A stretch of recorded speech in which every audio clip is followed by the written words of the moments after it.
بسم اللہ الرحمن الرحیم۔ شروع اللہ کے نام سے جو بڑا مہربان نہایت رحم والا ہے۔ زیڈ ایم انسٹرکٹیو سٹوری کے معزز ناظرین، السلام علیکم۔ میں ایک امریکی خاتون ہوں اور امریکہ کے قلب نیو یارک میں پیدا ہوئی۔ میری نوجوانی ایک امریکی لڑکی ہی کی طرح گزری۔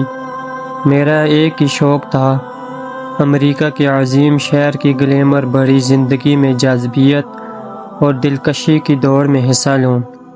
میں فلوریڈا کے ایک شہر میامی کے ایک ساحلی مقام پر رہنے لگی۔ پھر سال گزرنے لگے اور میرے اندر اطمینان اور سکون کے بجائے بڑھنے کے کم ہوتا گیا۔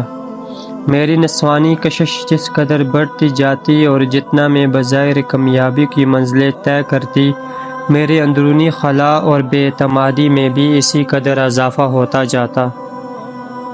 میں ایک شدید قسم کی ذلت اور حقارت میں اپنے آپ کو ڈوبا ہوا محسوس کرتی۔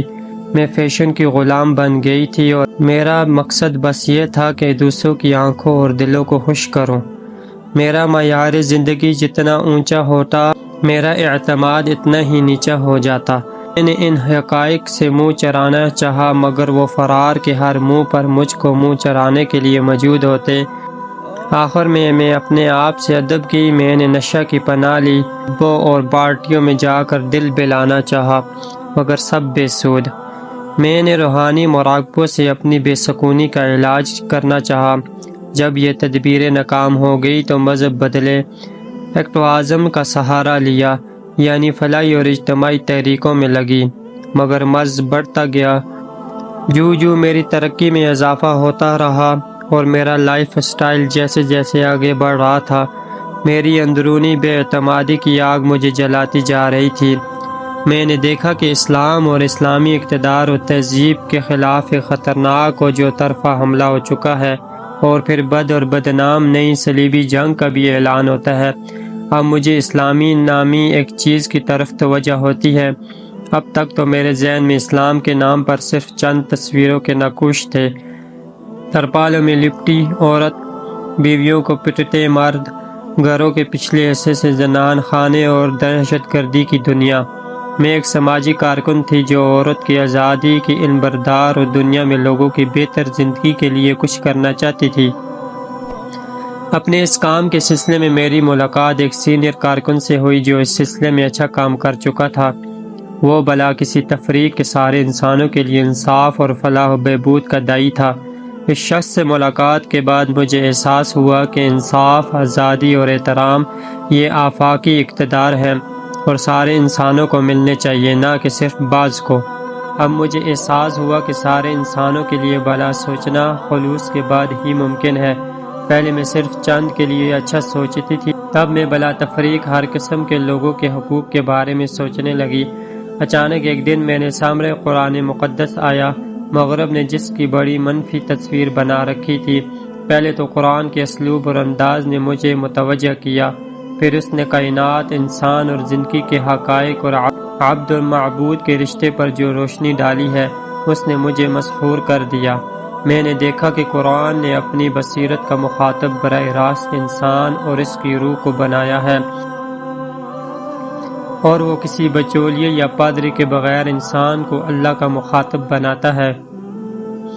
آخرکار وہ لمحہ آ گیا جب میں نے سچائی کو تسلیم کر لیا، اور میں جس منزل کے لیے سرگرداں تھی اور جس سکون کے لیے بےتاب تھی، مجھے یقین ہو گیا کہ وہ صرف اسلام قبول کر کے ہی حاصل ہو سکتا ہے۔ میری داخلی بےتابی اور اضطراب کا علاج صرف ایمان سے ہو سکتا ہے، اور میرے مسائل کا حل مہمجوئی میں نہیں، عملی مسلم بننے میں ہے۔ میں نے ایک برقع اور سر اور گردن کو ڈھانکنے والا اسکارف خرید لیا جو ایک مسلم عورت کا لباس سے شرعی تھا۔ اب میں اس اسلامی باوقار لباس کے ساتھ ان رشتوں اور ان دکانوں اور لوگوں کے سامنے سے گزرتی جن کے سامنے کچھ دن پہلے میرا گزر شارٹ اور شاندار مغربی لباسوں میں ہوتا تھا۔ سب کچھ وہی ہوتا جو پہلے ہوتا تھا، بس ایک چیز بدلی ہوئی تھی، یعنی کہ میں اور میرا اندرونی اطمینان اور سکون اور خود اعتمادی اور تحفظ کا احساس، ایسا احساس جو مجھے پہلی مرتبہ ہوا تھا۔ مجھے محسوس ہوا کہ ساری زنجیریں ٹوٹ کر بکھر گئی ہیں، میری گردن کے توق پاش پاش ہو گئے ہیں اور میں نے آزادی حاصل کر لی ہے۔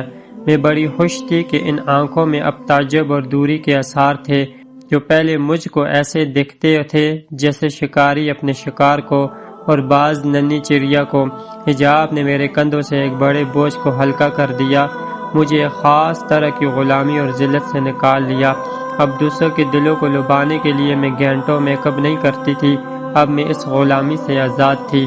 ابھی میں پردے میں صرف سر اور گردن ڈھکتی اور عبایا یعنی برقع پہنتی، مگر مجھے نقاب کی طرف توجہ ہوئی، اور وہ اس لیے کہ میں نے دیکھا کہ مغرب کی مسلم عورتوں میں نقاب کا رواج بڑھتا جا رہا ہے۔ میں نے اپنے شوہر سے، جن سے اسلام قبول کرنے کے بعد میں نے نکاح کر لیا تھا، مشورہ کیا کہ ان کی رائے تھی کہ چہرہ ڈھکنا یعنی نقاب افضل ہے، لازمی نہیں۔ البتہ حجاب یعنی چہرے کے علاوہ جسم ڈھکنا لازم ہے۔ ابھی تک میرا پردہ یہ تھا کہ صرف ہاتھ اور چہرے کو چھوڑ کر میرا پورا جسم ڈھکا ہوتا۔ میں ایک اسکارف اور ایک ڈھیلا ڈھالا لمبا عبایا استعمال کرتی۔ 1.5 سال اسی طرح گزرا، پھر میں نے اپنے شوہر سے کہا میں چہرہ بھی ڈھکنا چاہتی ہوں، اس لیے کہ مجھے لگتا ہے کہ یہ میرے اللہ کو زیادہ راضی کرنے والا عمل ہوگا۔ وہ مجھے ایک دکان پر لے گئے جہاں میں نے استدلال ایک عربی برقع جو سر سے پاؤں تک ہر چیز ڈھک دیتا ہے خریدا، جس میں صرف آنکھیں کھلتی اور کچھ نہیں۔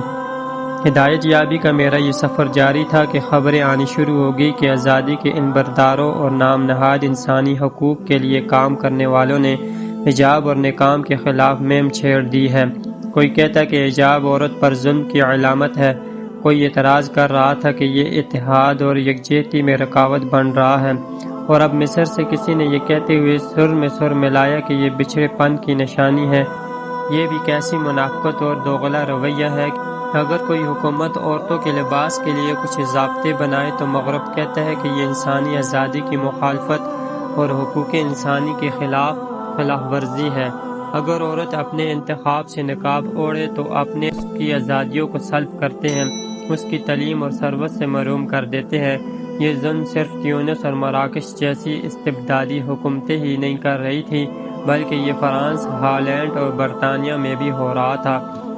اب میں بھی فیمنسٹ عورتوں کے حقوق کے حامی ہوں، مگر ایک مسلم فیمنسٹ جو مسلم عورتوں کو دعوت دیتی ہے کہ وہ اپنی ایمانی ذمہ داریوں کو ادا کرے، اپنے شوہروں کو ایک اچھا مسلمان بننے میں مدد کرے، اپنے بچوں کی اس طرح تربیت کرے کہ وہ استقامت کے ساتھ دین پر جمیں اور اندھیروں میں بھٹک رہی انسانیت کے لیے منارہ نور بن جائے۔ میری آپ کو دعوت ہے کہ آپ ہر خیر کو لازم پکڑ لیں اور ہر شر سے دور ہو جائیں، حق کی آواز بلند کریں اور بدی کی مخالفت پر کمر کس لیں، ہمارے نقاب اور حجاب کے حق کے لیے لڑیں اور اللہ کو راضی کریں۔ میں چاہتی ہوں کہ ہم سب پردہ کرنے والی عورتیں اپنی ان ساری بہنوں کو حجاب کے بارے میں بتائیں جو بدقسمتی سے نہیں جانتی کہ پردہ کیا مبارک شے ہے۔ ہم ان کو بتائیں کہ حجاب ہم کو کتنا عزیز ہے اور ہم کیوں نہایت فخر اور محبت کے ساتھ اس کو گلے سے لگائے ہوئے ہیں۔ میں جن معزز خواتین کو جانتی ہوں کہ انہوں نے صرف حجاب پر اکتفا نہیں کیا بلکہ نقاب سے چہرہ بھی ڈھکا، ان میں سے اکثر مغربی نو مسلم خواتین ہیں، ان میں سے کچھ تو غیر شادی شدہ دوشیزائیں ہیں۔ اکثر کو تو نقاب کی وجہ سے مسائل بھی پیش آتے ہیں، ان کو سوسائٹی، خاندان اور گھر کے لوگ ان کی مخالفت کرتے ہیں۔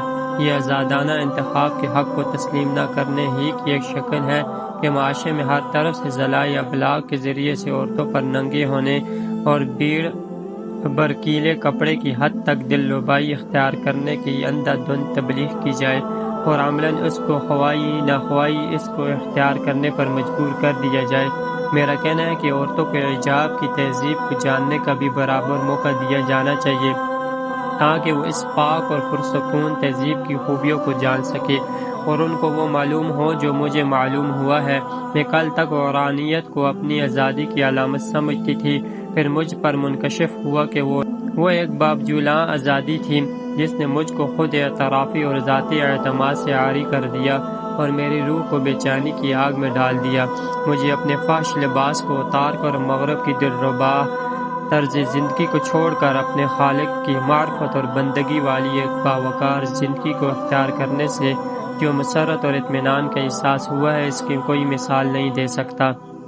ایسی خوشی مجھے کبھی نہیں ہوتی تھی، اس لیے چہرہ ڈھکنے اور نقاب پر مجھے اصرار ہے پردہ میرا حق ہے جو میں کسی قیمت پر نہیں چھوڑ سکتی، اس کے لیے میں لڑ مروں گی مگر اس کو کسی قیمت پر نہیں چھوڑوں گی۔ نقاب آج عورت کی آزادی کی ایک باعزت علامت ہے جو اس کو گندی مخلوق کی ہوس رانیوں کا ٹوائلٹ پیپر کی طرح کا سامان بننے سے بچاتا ہے۔ نقاب پہن کر عورت پہچانتی ہے کہ وہ کون ہے، اس کا مقصد زندگی کیا ہے، اس کو اپنے خالق اللہ سے کیسا رشتہ اور رابطہ قائم کرنا چاہیے۔ جو عورتیں اسلامی حجاب کی باوقار و باحیا تہذیب کے بارے میں مغرب کے قدیم گھسے پھٹے متصابانہ تصورات کی شکار ہیں، ان سے میں کہتی ہوں کہ تمہیں پتہ نہیں تم کس عظیم نعمت سے محروم ہو، اور تہذیب کے نامبارک